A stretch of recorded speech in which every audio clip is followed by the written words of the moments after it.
Richard Ledvorowski, written by his son Tom Ledvorowski. In July of 2015, Dad came for his annual summer visit from Milwaukee to Connecticut.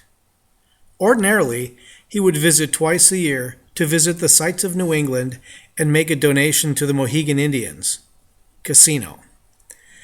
Though his health was declining, he was still able to travel for his final visit to my home in Bloomfield, Connecticut. On a clear summer day, he and I took a road trip to Mystic, Connecticut, driving through the back roads and taking in local flavor. During the drive, I sparked a conversation by asking him about his time in the service.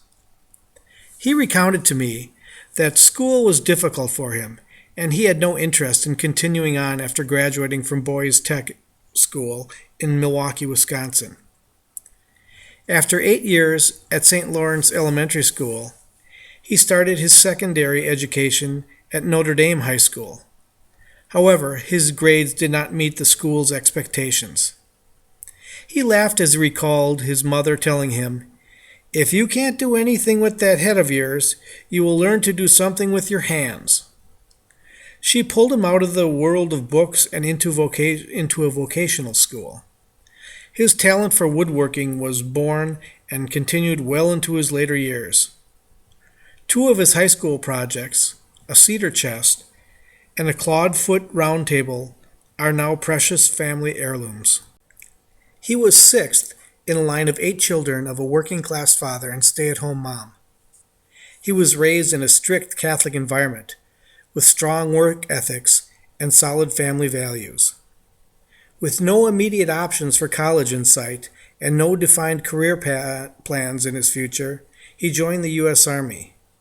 He was sent to Fort Jackson in South Carolina for basic training on January 20th of 1951. He recounted that he learned to be a company clerk, despite being only able to type by the hunt and peck method. The Army sent him to Japan on a voyage across the Pacific aboard a military ship. He described it as a 10-day adventure bent over the rails from seasickness. That's when he learned the hard lesson that transportation by sea was not for him. The rocking motion of the ship would be his demise. To this day, I wonder how he survived the tour of Niagara Falls on the Maid of the Mist in 2007. In Japan, he did his work on a daily basis, but when given the opportunity, he would explore the island nation. Our family has many slides of his adventures to Nagasaki, the beach shores, and the Japanese parades. On my dining room shelf are the ornate cups, saucers, and teapots he had brought back to the States as a souvenir. On the bottom of each cup, the image of a geisha magically appears. When I was a little kid, I would climb into the hot attic of our house in Milwaukee, put on his old army jacket, and rummage through some of these oriental treasures from his tour of duty. He finally remembered a Japanese lady who tugged at his heartstrings on that Asian island. At that time, he said, such a relationship would not be considered acceptable back in the States. But he was smitten. From what he knows, when he left the Asian island, she joined a convent and their story ended with the war, his own tale of the South Pacific. It was a running joke as we children became adults that we might have had a sibling in Japan. Dad strongly refuted that possibility. Dad finished his tour of duty in Bangkok, Thailand, from June 15th to 27th, 1953. He received the following medals for his service to his country and war effort: the National Defense Service Medal, the United Nations Medal, the Korean Service Ribbon, and the Occupation Medal. He returned to the States and was discharged on December 30th, 1953, from Fort Sheridan. Still single, looking for a career, he responded to an ad in the Milwaukee Journal. The city was looking for able-bodied men for the police force. For 26 years, he would proudly work as a protector of the city. His most memorable time was as a beat cop on Milwaukee's South Side. He often recalled the kindness of the people, mostly of Polish, German, and Italian descent. Their shops, places of business, even their names echoed in the tales he told as he drove down those same streets years later. He was known to the residents of his beat as Officer Friendly, a nickname that reflected the respect and honor of the people he served in District 6. During those years as a police officer, Dad married the love of his life, Dorothy Ledvorowski, and together they raised 4 children until the untimely death of his beloved wife and our mother on March 28, 1972.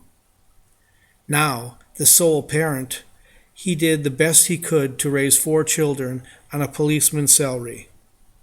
His greatest gift was our annual summer vacations, 2 weeks in a car and a pop-up camper. From the Rockies to the Smoky Mountains, from Mount Rushmore to the Grand Canyon, and even a trip to the newly created Disney World Resort in Orlando during the summer of 1972.